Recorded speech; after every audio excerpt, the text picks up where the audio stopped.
All right, welcome to this lesson. The course code again is CSS244, and the course title is Types and Analysis of Security Threat. All right.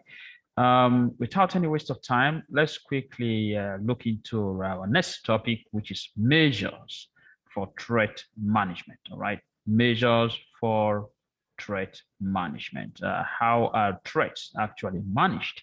And so we are going to be looking into that very briefly, looking at those very important points. Okay. Before we proceed, as usual, let's look into the intended learning outcomes for this lesson. The first one is that at the end of this lesson, you should be able to define the term risk.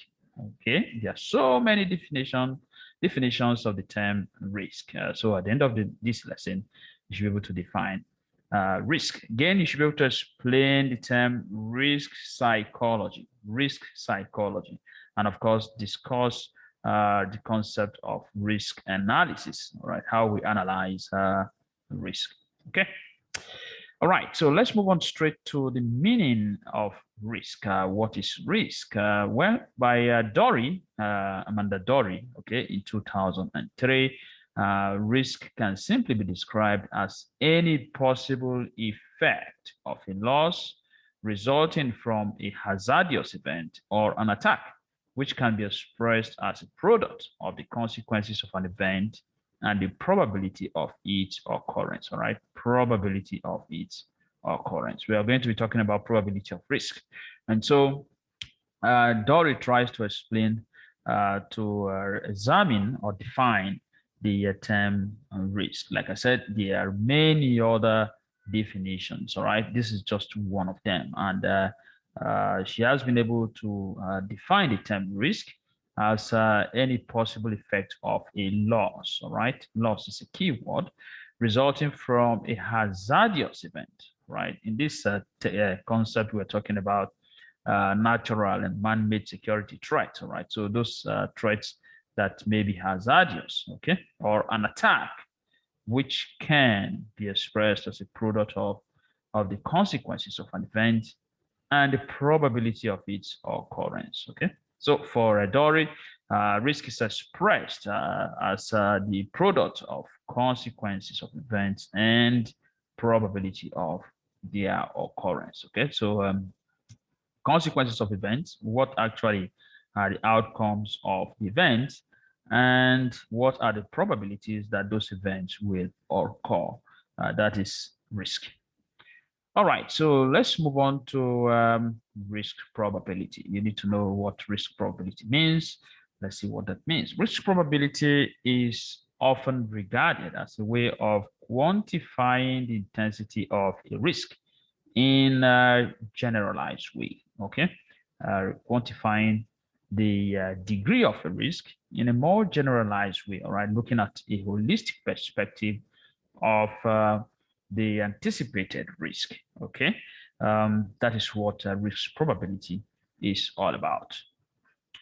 All right, so let's see another term, risk psychology. Risk psychology. Risk psychology, it entails the ways in which individuals process and respond to risk information based on beliefs and emotions. All right, so risk psychology has to do, it's an individualized thing. It depends on how individuals process and respond to risk information, okay, based on their beliefs and emotions. There are people who don't believe in certain risk, all right, whereas there are others who take such risk as a thing of serious concern. So risk psychology is a term used to express individuals' response to risk information based on their personal beliefs and emotion. And this was also the opinion of Amanda Dory. Okay. All right. Now let's move into another important area of this lesson: elements of risk psychology. How do people take risk based on their personal beliefs and emotions? The first element here is that they tend to weigh the gain versus the loss, all right, of taking that risk. What do they stand to gain versus what do they stand to lose? Another one is the cost and benefit. How much will it cost them, and how much will they benefit from that particular risk or occurrence or natural occurrence, okay, or action or activity that's about to happen. What are the threats and opportunities before they can take the risk, right? You need to know about that. These are all good elements to analyze before taking a risk. What is the risk and what is the reward of the event? What is the short-term and long-term outcome? All of these are key elements that must be taken into consideration when looking into when individuals take their position in terms of taking risk. Okay. All right. Now let's take just a brief class activity. First class activity. What is risk? You need to define that. You need to differentiate between risk probability and risk psychology. Then explain the elements of risk psychology. So you need to ensure you have studied all of these and mastered them. Much of the information about this are available in your study material. So please ensure you read them properly. Let's move on to the second aspect of this lesson, meaning of risk analysis. What is risk analysis? Risk analysis entails the processes of identifying security risk, all right? Those processes of identifying security risk and determining their magnitude and identifying areas needing safeguard, all right? You analyze risk in order to know how to take precautions for safety, okay? So risk analysis again entails the process of identifying security risk, all right? Determining their magnitude and identifying areas needing safeguard or protective measures. This is quite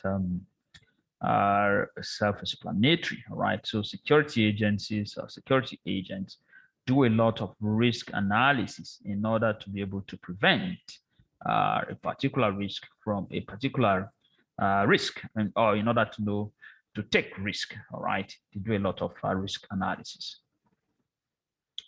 All right, so let's move on to the next one, types of risk analysis. What are the different types of risk analysis? We have essentially two types of risk analysis: quantitative risk analysis and qualitative risk analysis. Quantitative risk analysis has to do with analyzing numbers, all right? It has to do with numerical values, putting 1 to 2 in order to know the value of risk. It is to numerically determine the probabilities of a range of hazardous events and the likely extent of losses if a particular event occur, all right? It is to numerically. This has to do with some statistical analysis of the type of risk that is about to be taken, okay? Whereas quantitative risk analysis does not actually involve determining any numerical probability, but it's a function of identifying various threats, all right? They simply identify threats here, determine the extent of vulnerabilities, and devising countermeasures, all right? Should an attack occur, that is qualitative risk analysis. You look at what are the possible risks that should occur. You need to look at the extent of vulnerability. Who are likely going to be victims of this particular risk or attack, all right, or violence. Then devise countermeasures against that violence or attack. All right, so let's take our class activity 2. Like I told you, it's a brief one. Okay, elements of risk analysis first. Let's take elements of risk analysis. There are several elements here. The first one is investigating the regularities of a particular type of threat. How often does a particular type of threat happen? The most reoccurring threat should be given more priority and, of course, measures to avert them. Then classification of threats. Those threats that occur, they have to be classified into man-made and human security threats. Threat level probability, all right, to know the probable occurrence of every threat, of the threats that have been analyzed.